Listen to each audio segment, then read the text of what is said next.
बुंदेलखंड की प्यासी धरती को कैसे मिलेगा भरपूर पानी और सूखे से कराहते लोगों तक कितनी पहुंची यूपी सरकार की मदद, ये जानने के लिए यूपी यात्रा का सफर जा पहुंचा झांसी। तो चलिए आपको दिखाते हैं झांसी से आज की हमारी ये यूपी यात्रा।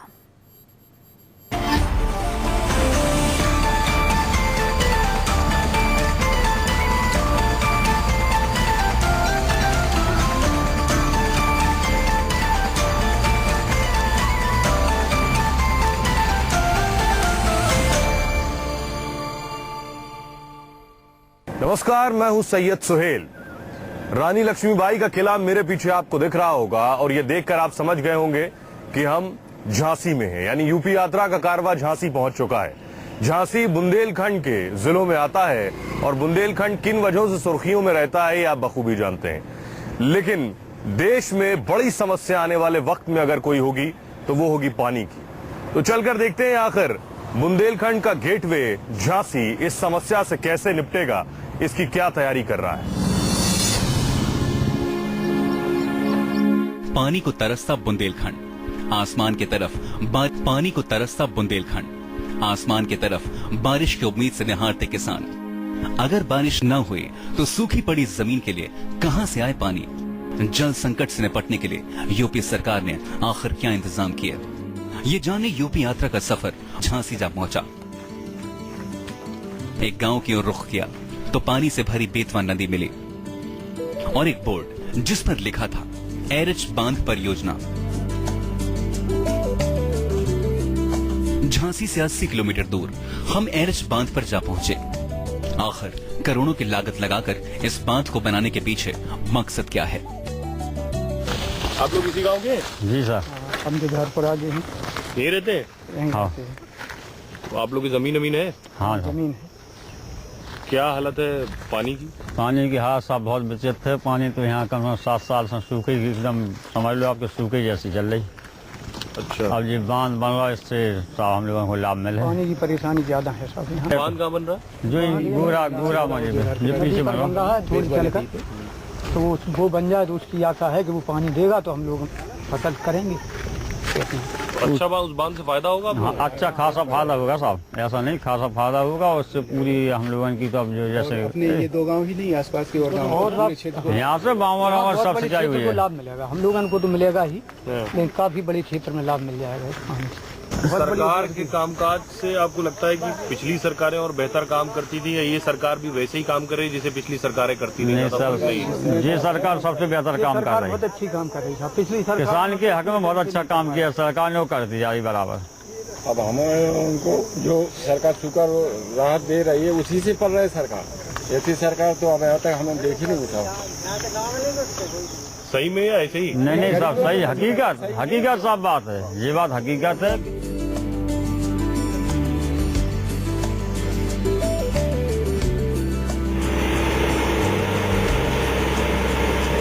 बांध बनाने का काम बेहद तेजी से चल रहा है।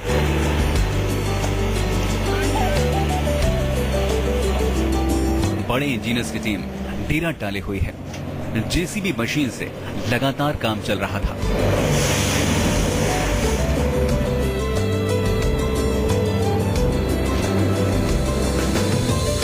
हमें बताया गया कि इस बांध को बनाने में 612 करोड़ रुपए खर्च होंगे, जिसे मार्च 2017 तक बना लिया जाएगा। एक बार बांध बन गया तो आसपास के 317 गांवों में पीने और सिंचाई के लिए पानी का संकट खत्म हो जाएगा। तो इसमें क्या क्या होगा और कितने गांवों को इससे फायदा होगा? देखिए, ये बांध जो है हमने मेनली जो है ड्रिंकिंग वाटर के लिए बनाया है। अच्छा। इस बांध से 60 MCM पानी का भंडारण इसकी क्षमता है, जिसमें से 30 MCM पानी है। ऑलमोस्ट सादा पानी जो है हम पीने के पानी के लिए कच्चा जल उपलब्ध करा देंगे 378 गाँव के लिए।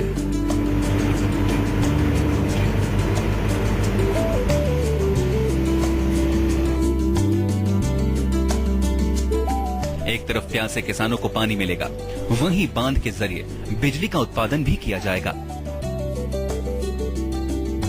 यानी झांसी में सूखाग्रस्त इलाकों में भी पानी होगा और बिजली भी, जिससे खूब खेती होगी। किसानों के लिए इससे बेहतर और क्या हो सकता है।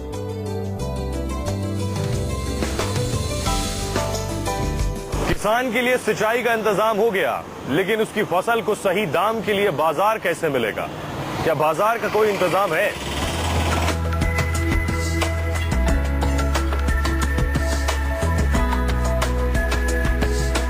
एक खूबसूरत इमारत और उसका चमचमाता फर्श। इमारत के बाहर बोर्ड जिस पर लिखा है किसान बाजार, साथ में ऑडिटोरियम, बैंकेट हॉल की भी जानकारी। ये एक एग्रो मॉल है, यानी हाईटेक मंडी, जिसमें किसान खुद सीधे तौर पर ग्राहकों को अपना माल बेच पाएंगे। देखकर हैरत हो रही थी कि सूखी जमीन वाले बुंदेलखंड में ऐसी आधुनिक तस्वीर भी देखने को मिल सकती थी। 100 से ज्यादा दुकानें, साथ में शानदार एम्पी थिएटर।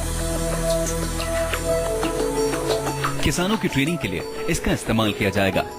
बुंदेलखंड में जो परिस्थितियां रही हैं विगत वर्षों में सूखे और बाढ़ आपदा की, उसको देखते हुए माननीय मुख्यमंत्री जी ने ये व्यवस्था दी है, तो लगभग बहुत ही कम प्रीमियम पर ये दुकानें उनको दे दी गई हैं। एक और बड़ा सवाल जी, जो बहुत छोटा किसान है जी, ये दुकान नहीं खरीद सकता, जी जी, वो इस किसान बाजार में कैसे अपना माल? हाँ बिल्कुल है, उसके लिए भी हम लोगों ने सोचा है, माननीय मुख्यमंत्री जी ने एक दिशा दी है, उसके लिए हमने एक बाजार बनवाया है।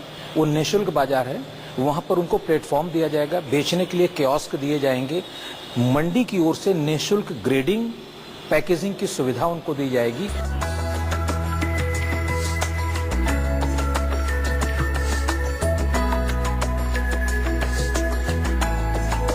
आधुनिक खेती की जानकारी के लिए सेमिनार इस एम्पी थिएटर में किए जाएंगे।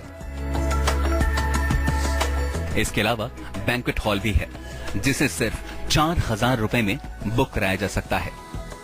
यानी अब झांसी के किसान आत्मनिर्भर भी होंगे, क्योंकि हाईटेक सुविधाओं से लैस किसान बाजार में सीधे लोगों तक पहुंच पाएंगे। किसान बाजार जो बना है, इससे किसानों को कुछ फायदा होगा? हाँ, किसानों को फायदा होगा। क्या फायदा होगा? ये फायदा होगा, किसान को अभी जैसे सूखा पड़ा है, 8 साल से परेशान है, तो वो यहाँ व्यापार करेंगे अपना। हमें सबसे बड़ा मार्केट मिलेगा यहाँ पे हमें अपने प्रोडक्ट का। जो हम चना यहाँ से 40 रुपए में मंडी में बेच देते हैं, अगर उसका बेसन बनाएंगे तो वो 100 रुपए किलो बिकेगा। किसान बाजार के नाम पर मुख्यमंत्री जी ने एक विशेष पैकेज दिया है किसानों के लिए कि यहाँ पर अपना आए, अपना खुद का प्रोडक्ट बेचें।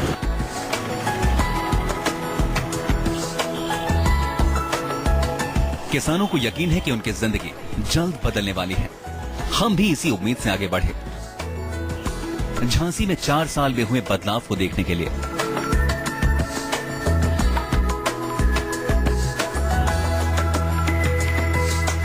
थोड़ा आगे बढ़े तो हाई राइज इमारतों का एक शहर नजर आया, देखने में शानदार।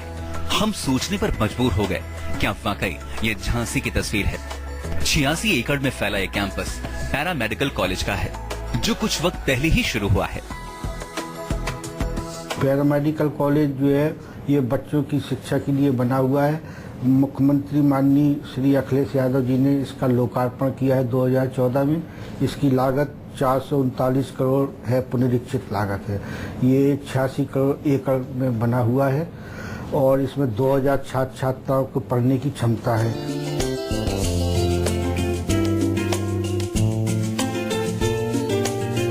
पैरा मेडिकल कॉलेज में स्टूडेंट को योगा से लेकर सर्जिकल इंस्ट्रूमेंट तक की ट्रेनिंग दी जाती है।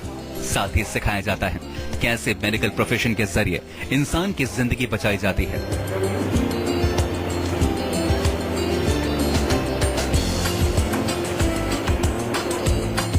यूपी सरकार ने इस पैरा मेडिकल कॉलेज को इस मकसद से बनवाया कि न सिर्फ झांसी बल्कि आसपास के जिलों के स्टूडेंट्स बेहतर ट्रेनिंग लेकर रोजगार पा सकें, जिससे बुंदेलखंड के लोगों को बेहतर मेडिकल सुविधाएं मिल सकें। कॉम्पिटिशन्स वगैरह की तैयारी करते हैं, MBBS वगैरह की, उन लोगों के लिए भी ये टेक्निकल कोर्सेज पैरामेडिकल का बेस्ट गवर्नमेंट ने सप्लाई किया हम लोगों के लिए। ये पूरा कैंपस कैसा है? कैंपस बहुत अच्छा है हमारा। हमें जो फैसिलिटियाँ मिलती हैं सारी अच्छी मिलती हैं, बहुत बेस्ट कैंपस है हमारा। पैरा मेडिकल कॉलेज में स्टूडेंट्स को हाईटेक ट्रेनिंग के साथ कई और सुविधाएं भी दी जाती हैं।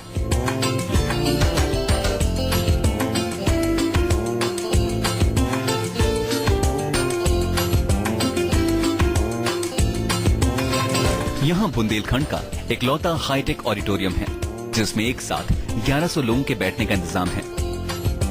गेस्ट लेक्चर से लेकर बड़े सेमिनार इसी ऑडिटोरियम में किए जाते हैं। इसमें 1100 क्षमता का अत्याधुनिक ऑडिटोरियम बना हुआ है जो इस क्षेत्र में, पूरे बुंदेलखंड क्षेत्र में नहीं है।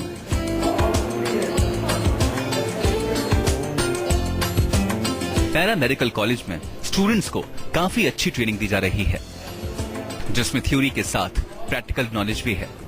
आगे बढ़े तो रास्ते में मेडिकल कॉलेज पर नजर गई। यहाँ भी निर्माण कार्य चल रहा था। जाकर पता किया तो पता चला कि 500 बेड का हॉस्पिटल तैयार हो रहा है। 500 बेड का हॉस्पिटल अक्टूबर 2016 में बनकर तैयार हो जाएगा। ये बुंदेलखंड के लिए माननीय मुख्यमंत्री जी की बहुत बड़ी सौगात है।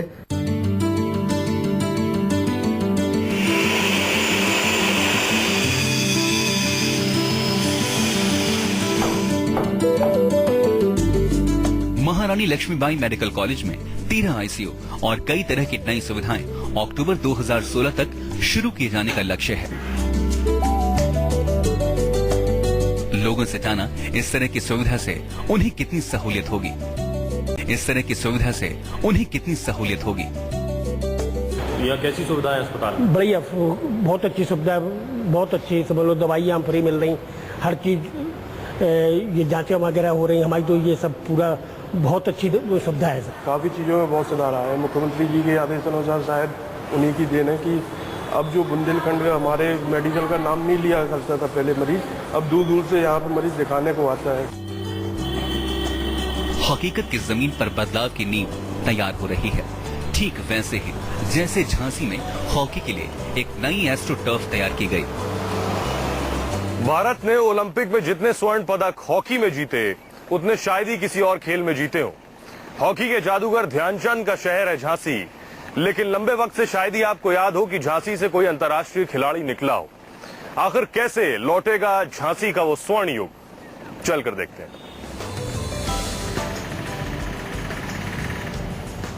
हॉकी के जादूगर मेजर ध्यानचंद का शहर झांसी। मशहूर खिलाड़ी के नाम पर बना स्टेडियम सालों से बदहाली का शिकार था, लेकिन पिछले कुछ वक्त से इस स्टेडियम की सूरत एकदम बदल गई।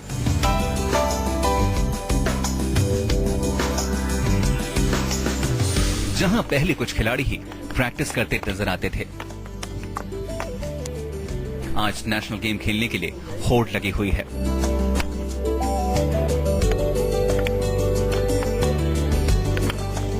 इसकी वजह है यहां तैयार हुई एस्ट्रो टर्फ। यहां बच्चों को ट्रेनिंग देने का जिम्मा मेजर ध्यानचंद के परपोते संजीव के पास है।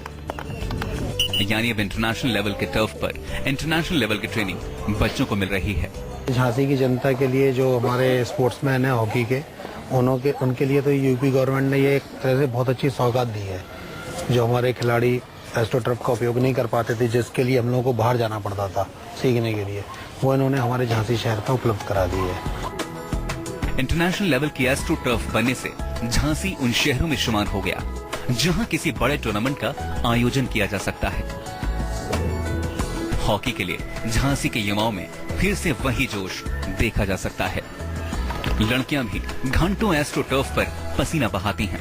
सभी मिलकर इंटरनेशनल लेवल की ट्रेनिंग हासिल कर रहे हैं। आप 15 साल बाद डलिए, क्योंकि यहाँ का आज का लड़का भी अभी तक कहीं नहीं है। ऐसे भी लड़के हैं जिनकी नौकरी भी नहीं लग पाई है इस टर्फ की वजह से। अच्छा जी। और अब देखिए आगे चल के लगेगी नौकरियाँ। होप कर सकते, बस प्रैक्टिस करेंगे बेटर होगा।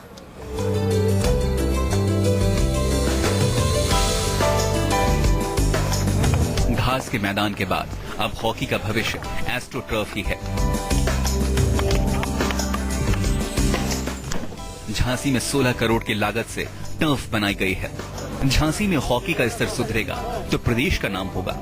कोचिंग दे रहे संजीव और उनके साथी जावेद को उम्मीद है कि यूपी सरकार की कोशिश से पहली बार यूपी में जूनियर हॉकी वर्ल्ड कप होने जा रहा है, जिसमें झांसी से भी कई खिलाड़ी खेल सकते हैं।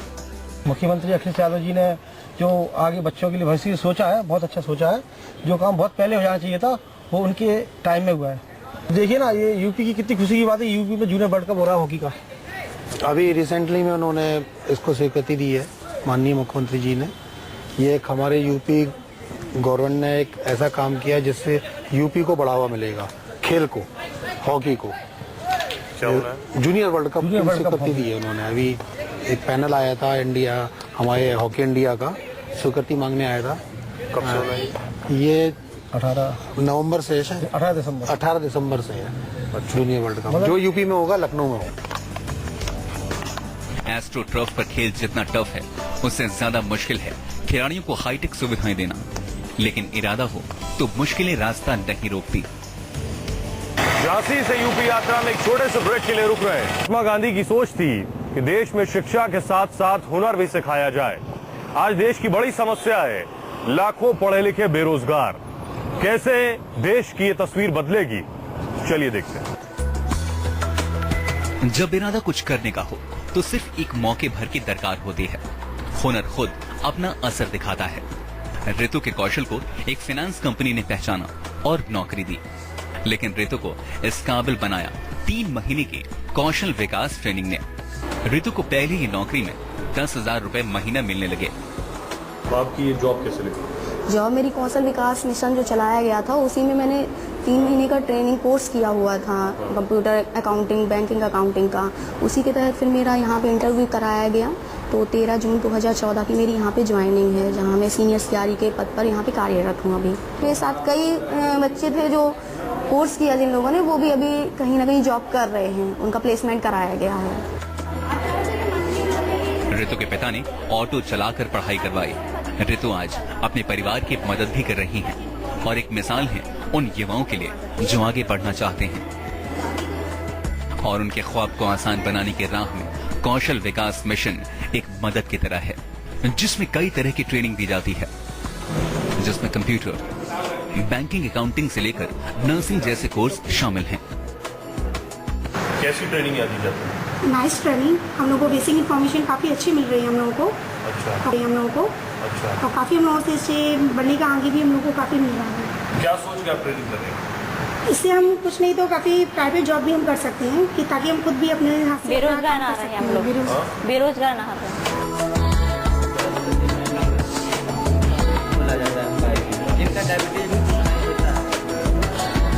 झांसी में 9 कोर्सेज की ट्रेनिंग होती है, जबकि प्रदेश भर में 282 कोर्सेज की ट्रेनिंग युवाओं को दी जा रही है। रोजगार के लिए टेक्निकल ट्रेनिंग, जिससे कई युवाओं का भविष्य सुधरा है।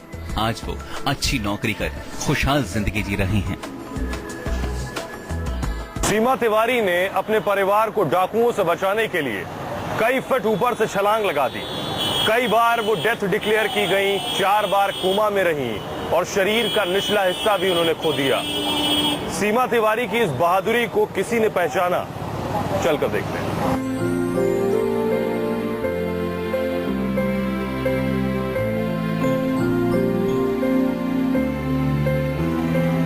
बेबाकी से अपनी बात कहना और जो दर्द मिला उस पर मुस्कुराना, लोगों को बताना कि जिंदगी जीने के लिए सिर्फ जज्बा चाहिए। सीमा तिवारी चल नहीं सकती, लेकिन वो दुनिया की उन चुनिंदा महिलाओं में से हैं जो अपनी जिंदगी को भरपूर जीती हैं। कई साल पहले सीमा के घर में डाकू घुस आए थे। सीमा ने अपने साहस की बदौलत वो कर दिखाया जो दूसरे लोग सोच भी नहीं पाते। कई फीट ऊंचाई से छलांग लगा दी और पैर टूटने के बाद भी पुलिस को बुला लिया। डाकू तो पकड़े गए, लेकिन सीमा को ऐसी चोट आए कि फिर कभी खड़ी नहीं हो सकी। हादसे के बाद सीमा कोमा में चली गई थी। सीमा के साहस के लिए यूपी सरकार ने महारानी अहिल्याबाई वीरता पुरस्कार से नवाजा। 12 डाकू है, 3-3 करके आए। उन्होंने हमें आरसीसी रोड से मारा, सबको मारा। मैंने सोचा कि अगर मैं आवाज़ लगा के बोलूँगी तो ये लोग आ जाएंगे, तो मेरे घर के आधे पलंग पर पुलिस चौकी थी। अच्छा। तो मैं ऊपर से कूदी तो मेरी रीढ़ की हड्डी टूटी, नाक मुंह कान से मेरे ब्लड निकलने लगा। महारानी अहिल्याबाई होलकर वीरता पुरस्कार उत्तर प्रदेश सरकार माननीय मुख्यमंत्री जी ने दिया। अच्छा। और इस बात से मैं मतलब मेरे में तो एक और शक्ति आ गई। हमारे आंखों से उस दिन आंखों में इस कहानी से आंसू आए थे कि हमने ऐसा किया था। और फिर है ना मुलायम सर थे तो वो हमारे पास ही बैठे थे, तो उन्होंने हमारा ऐसे हाथ किया और सिर पे हाथ रखा कि हम है ना, ऐसे कहा था।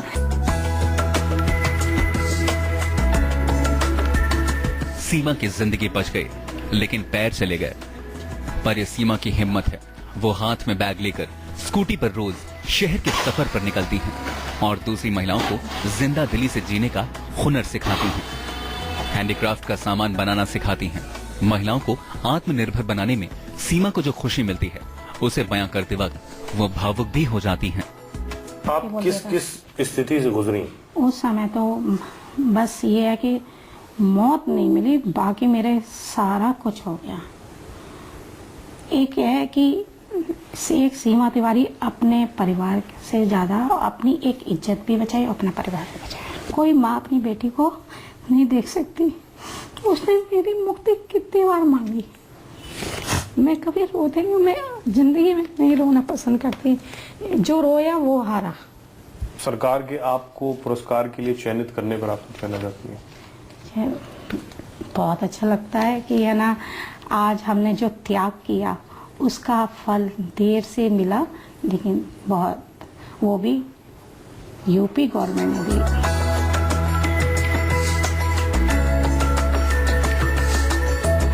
कई साल पहले मध्य प्रदेश में हादसा हुआ था, लेकिन अखिलेश सरकार ने सीमा की हिम्मत को सलाम करते हुए महारानी अहिल्याबाई पुरस्कार से नवाजा और पुरस्कार राशि के तौर पर 5 लाख रुपए दिए। बेशक सीमा की तकलीफ को पैसों से नहीं तोला जा सकता, लेकिन इस सीमा के बुलंद हौसले और हिम्मत को सलाम है। फिलहाल झांसी से यूपी यात्रा में इतना ही। अगले हफ्ते फिर मुलाकात होगी किसी और शहर से। तब तक के लिए नमस्कार।